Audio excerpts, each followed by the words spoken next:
And we consistently, for 12 years running 4 small businesses, stayed away from lobbying precisely because I thought this kind of defamatory and factually false charge would be made. Well, Mr. Speaker, you were on this stage at a prior debate. You said you were paid $300,000 by Freddie Mac as an historian. They don't pay people $25,000 a month for 6 years as historians. That adds up to about $1.6 million. They weren't hiring you as an historian, and this contract proves that you were not a historian. You were a consultant. So. It doesn't say that you provided historical experience. It said that you were as a consultant, and you were hired by the chief lobbyist of Freddie Mac, not the CEO, not the head of public affairs, by the chief lobbyist of Freddie Mac.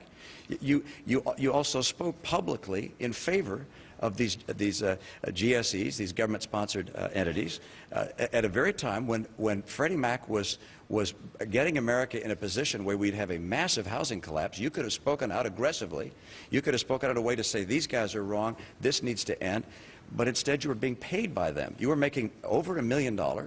At the same time, people in Florida were being hurt by millions of dollars. This is a good example, though. As a businessman, you know that the gross revenue of Bain wasn't your personal income. We had a company. The company had 3 offices. The company was being paid. My share annually was about $35,000 a year.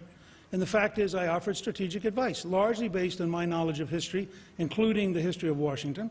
Government-sponsored enterprises include, for example, telephone cooperatives, rural electric cooperatives, federal credit unions. There are many different kinds of government-sponsored enterprises, and many of them have done very good things.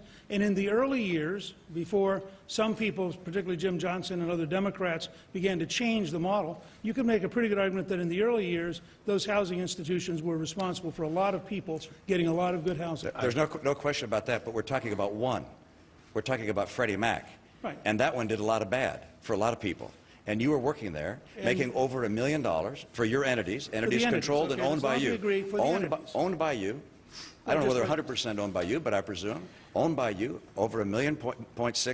And you said it was $300,000. It was $1.6 million. So that's a difference. Matt, what's the gross revenue of Bain in the years you were associated with it? What's the gross revenue? Very substantial, but I think it's irrelevant compared to the fact that you were working for Freddie Mac. Wait a second. You were working very for substantial. Did Bain ever do any work with any company which did any work with the government, like Medicare? We didn't do any work with the government. I didn't have an office in K Street. I wasn't a lobbyist. I've never worked in Washington. So you were working there. We have congressmen who also say that you came and lobbied them in favor. I didn't lobby them. You have congressmen who say that you came and lobbied them with regards to Medicare Part D. At the same time, your center was taking in contributions. You just jumped a long way over here, friend. Well, another area of influence peddling. No, not, you know.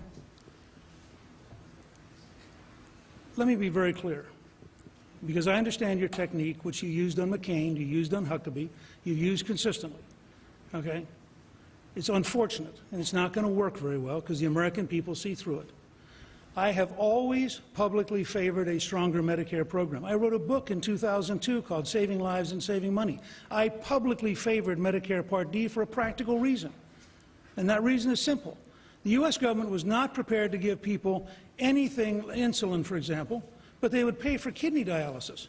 They weren't prepared to give people Lipitor, but they'd pay for open heart surgery. That is a terrible way to run Medicare. I am proud of the fact, and I'll say this in Florida, I'm proud of the fact that I publicly, openly advocated Medicare Part D. It has saved lives. It's run on a free enterprise model. It also includes health savings accounts, and it includes Medicare alternatives, which gave people choices. And I did it publicly, and it is not correct, Mitt. I'm just saying this flatly because you've been walking around this state saying things that are untrue. It is not correct to describe public citizenship, having public advocacy as lobbying. Every citizen has the right to do that. And what I did on behalf of Medicare, I did out in the open, publicly, and that is my right as a citizen. Here's why it's a problem, Mr. Speaker. Here's why it's a problem. And that is, if you're getting paid by health companies, if your entities are getting paid by health companies that could benefit from a piece of legislation, and you then meet with Republican congressmen and encourage them to support that legislation, you can call it whatever you'd like. I call it influence peddling. It is not right. It is not right. You have a conflict. You are being paid by companies. At the same time, you're encouraging people to pass legislation which is in their favor. Governor. You spent now 15 years in Washington on K Street, and this is a real problem if we're going to nominate someone who not only had a record of great distress as the Speaker, but then has worked for 15 years. Gentlemen, we've let this lobbying. go because